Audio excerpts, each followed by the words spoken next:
अघोरी प्रथेतून महिलेला आणि तिच्या अल्पवयीन मुलीला घरात डांबून त्यांना बेदम मारहाण करीत त्यांच्यावर अघोरी कृत्य करीत असल्याचा प्रकार उघडकीस आला। गेल्या 7 महिन्यांपासून हे अघोरी कृत्य करीत होते। दरम्यान कृत्य करतेवेळी त्या मुलीला शरीरावर चटके देत होते। शहर पोलीस ठाण्याच्या टीपी पथकाने हा प्रकार उघडकीस आणत भोंदूबाबा असलेल्या महादेव पालवे याला अटक केली। महादेव उर्फ माऊली या नावाने ओळखल्या जाणाऱ्या भोंदूने स्वतःच्या घरात बुवाबाजीचे दुकान थाटले होते। त्याने विभक्त राहणाऱ्या एका महिलेला जाळ्यात ओढले, तिच्यावर दृष्टात्म्याचा प्रभाव पडला आहे असे सांगून तिला उपचाराची गरज असल्याचे सांगत घरी आणले आणि सोबत तिची 16 वर्षाची मुलगी सुद्धा भोंदूबाबाकडे राहू लागली। या भोंदूबाबाने त्यांच्यावर अघोरी उपचार सुरू केलेत। डांबून ठेवण्यासाठी पडक्या जागेत पत्राची खोली तयार केली। या खोलीतच दिवस रात्र त्या 16 वर्ष मुलीला ठेवत होता। तिला लघुशंकेसाठी बाहेर पडण्याची उजागरी नव्हती, तिथेच तिला हा विधी करावा लागत होता। उपचाराच्या नावाखाली महादेव त्या 16 वर्षीय मुलीला गरम सळाकीने चटके देत होता, मारहाण करीत होता। दरम्यान त्या मुलीच्या अंगावर अनेक जखमा पोलिसांना दिसल्या, त्यावरूनच पोलिसांनी कारवाई केली। ज्यावेळी पोलिसांनी त्यांच्या घरी धाड टाकली त्यावेळी पोलीस चौकशी करीत असताना भोंदूबाबा महादेव पालवे यांनी चाकूसारख्या शस्त्राने मानेवर वार करून आत्महत्या करण्याचा प्रयत्न केला। मात्र पोलिसांनी तात्काळ त्याला ताब्यात घेऊन उपचारासाठी दाखल केले। भोंदूबाबा याच्याकडे धाड टाकल्यानंतर पोलिसांनी अघोरी कृत्य करण्यासाठी वापरण्यात येणारे पूजेचे साहित्य आणि काही रोख रक्कम पोलिसांनी हस्तगत केली। मुलीच्या तक्रारीवरून भोंदूबाबा विरोधात बाल संरक्षण अधिनियम आणि जादूटोना कायद्यानुसार यवतमाळ शहर पोलिसांनी गुन्हा दाखल केलाय। असे कृत्य करणाऱ्यांचा पर्दाफाश करावा आणि अशा कृत्य करणाऱ्यांना पोलिसांच्या स्वाधीन करावे अशी प्रतिक्रिया अखिल भारतीय अंधश्रद्धा निर्मूलन समितीचे शशिकांत फेंडर यांनी दिली आहे। ही कारवाई जिल्हा पोलीस अधीक्षक कुमार चिंता, शहर पोलीस ठाण्याचे पोलीस निरीक्षक रामकृष्ण जाधव यांच्या मार्गदर्शनात सहाय्यक पोलीस निरीक्षक मिलिंद सरकटे, गणेश सपकाळ, रावसाहेब शेंडे, प्रदीप नाईकवाडे, किरण पडघन, गौरव ठाकरे, प्रदीप कुरटकर, अभिषेक वानखेडे, पवन नांदेकर यांनी ही कारवाई पार पाडली। येथे महादेवराव पालवे यांच्या घरी जो अघोरी कृत्य करण्याचा प्रकार घडलेला आहे तो अत्यंत निषेधार्ह आहे आणि आपल्या समाजाला कलंक असा आहे।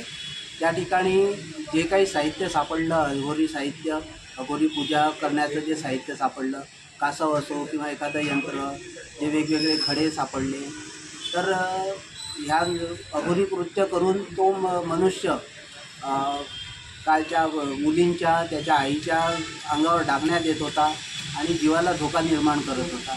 अशा प्रकारचे कोणतेही काय म्हणतात त्याला आपल्याला अतिंद्रिय शक्ती आपल्या समाजामध्ये किंवा जगात नाही आहे आणि त्याचा दावा करून जर असे कोणी फसवणूक करत असतील तर ते समाजाला घातक आहे। काय आवाहन करत यानिमित्त समाजाला आवाहन करता येईल की जे असे जर आपल्या आजूबाजूला कोणी कृत्य करत असतील तर त्याचा पर्दाफाश करावा आणि समाजाला जागृत करावं, पोलिसांच्या निदर्शनास आणावं आणि त्यांच्यावर जादूटोना विरोधी कायदा जो 2013 साली महाराष्ट्र शासनाने हे केलेला आहे, तर त्यानुसार कारवाई करण्यास आपल्या पोलीस प्रशासनाला प्रवृत्त करावं। काय नाव आपलं? शशिकांत फेंडर, अखिल भारतीय अंधश्रद्धा निर्मूलन समिती, यवतमाळ। काल यवतमाळ शहर पोलीस स्टेशनने यवतमाळ शहरमध्ये एक ठिकाणी रेड केलेला आहे। आपल्या गुप्त माहितीनुसार त्या ठिकाणी आपल्याला बाहेरच्या म्हणजे एक फॅमिली, मुली आणि आई मिळाले आणि ते घरचे लोक पण मिळाले। असं सस्पेन्शन आपल्याला माहिती होतं की ते ब्लॅक मॅजिक करतात म्हणून। त्याबरोबर कारवाई झाल्यानंतर आपल्याला निश्चित झालं की ब्लॅक मॅजिकची प्रक्रिया चालू आहे म्हणून पोलिसांना बघितल्यानंतर जो आरोपी पालवे आहे ते स्वतः गले करण्यासाठी प्रयत्न केले आणि त्यांना पण हॉस्पिटलमध्ये पण ॲडमिट केलेलं आहे आणि सर्वांना आपण ताब्यात घेतलेला आहे आणि तो आता जसा रिलीज झाल्यानंतर त्यांना अटक करून त्यांच्याकडून पूर्ण इंट्रॉगेशन आपण करणार आहोत। आणि याच्यामध्ये अशा आपल्याला निष्पन्न झाले आहे की जो फॅमिली म्हणजे ट्रीटमेंट पाहिजे म्हणून तिथेपर्यंत गेलेला आहे, अशा कोणी पण म्हणजे डिप्रेशनसाठी कोणी पण त्यांना काही माहिती नाही, ट्रीटमेंट देणारी नाही आहे असं सांगून त्यांना चीटिंग केलेलं आहे आणि त्याच्यामध्ये आपल्याला काही निष्पन्न झालं की ते एक मुली आहे, तिला पण आपण बलिदान करणार म्हणून आपल्याला माहिती मिळाला होता। त्याच्यावर आपण एक मुलींना आपण वाचवलेलं पण आहे आणि तिला आपण ऑलरेडी काउन्सिलिंग पण चालू केलेलं आहे. ते लोक आता थोडं नॉर्मलाइज झालेलं आहे. तर मला सर्व नागरिकांना हे विनंती आहे की अशा कोणी तुम्हाला ब्लॅक मॅजिक करून तुम्हाला हे करतो ते करतं म्हणजे तुम्ही ऐकलं नाही पाहिजे. ते ॲक्च्युली क्राईम आहे, गुन्हे आहे.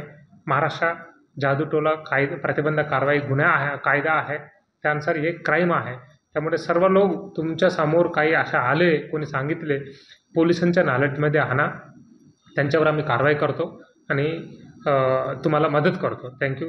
जय हिंद. सर, याच्यामध्ये काय काय साहित्य जप्त करण्यात आलेलं आहे आणि रोख वगैरे किती आहे? त्यांच्याकडून आपल्याकडे 7 लाखच्या कॅश रोख रक्कम जमा झालेला आहे. जो ट्रीटमेंटसाठी जो गेलेला आहे फॅमिली, ते 7 लाख ते आरोपी पाटीलला दिलेलं आहे. ते आपण जप्त केलेलं आहे आणि बाकी काही सामान आहे, छोटा मोठा सामान आम्ही जप्त केलेलं आहे.